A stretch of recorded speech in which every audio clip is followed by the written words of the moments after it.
नमस्कार, मी मोनिका शर्मा आणि आपण पाहत आहात HD न्यूज चॅनल। तर चला पाहूया आजच्या बातम्यांमध्ये काय खास आहे। डंपरमध्ये मोटरसायकल अडकून दोघा सख्ख्या भावांचा जागीच मृत्यू।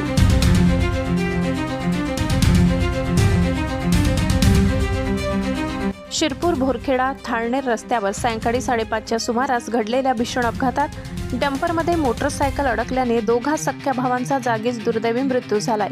या हृदयद्रावक घटनेमुळे संपूर्ण परिसरात शोककळा पसरली आहे। शिरपूर थाळनेर होळनांथे या रस्त्याचे काँक्रिटीकरणाचे काम सध्या सुरू असून थाळनेर गावाजवळील कामासाठी मोठ्या प्रमाणावर माती मुरुम वाहतुकीसाठी डंपरची वर्दळ वाढली आहे। मंगळवारी सायंकाळी नागेश्वर गावाकडून थाळनेरच्या दिशेने मुरुम घेऊन जाणारा डंपर क्रमांक MH18BZ 3220 भोरखेडा गावाजवळील थाळनेर फाट्यावरून वळण घेत असताना अपघात घडला।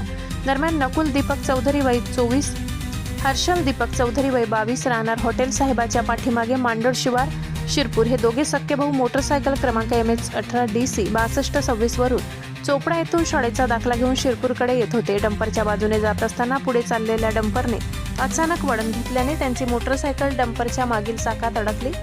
या धडकेत एक भाऊ डंपरच्या मागील चाकात तर दुसरा पुढील चाकात अडकला। डंपरने दोघांना सुमारे 10 ते 12 फूट अंतरापर्यंत भरफटत नेल्याने दोघांचाही अत्यंत भीषण अवस्थेत जागीच मृत्यू झालाय। अपघात इतका भीषण होता की मोटरसायकलसह दोघा भावांचा अक्षरशः चेंदामेंदा झाला। घटनेनंतर भोरखेडा येथील नागरिकांनी तात्काळ मदतीसाठी धाव घेतली। अपघाताची माहिती मिळताच थाळनेर पोलीस ठाण्याचे सहाय्यक पोलीस निरीक्षक शत्रुघ्न पाटील यांनी घटनास्थळी धाव घेत पंचनामा केला। दोघांचे मृतदेह शवविच्छेदनासाठी शिरपूर येथील कॉटेज हॉस्पिटलला पाठवण्यात आले। पोलिसांनी अपघातग्रस्त डंपर व त्याच्या चालकाला ताब्यात घेतले। या घटनेप्रकरणी थाळनेर पोलीस ठाण्यात रात्री उशिरापर्यंत गुन्हा दाखल करण्याची प्रक्रिया सुरू होती। रस्त्यावरील सुरू असलेल्या कामामुळे आणि जड वाहनांच्या वाढलेल्या वाहतुकीमुळे अपघातांचे प्रमाण वाढत असल्याने नागरिकांमध्ये तीव्र संताप व्यक्त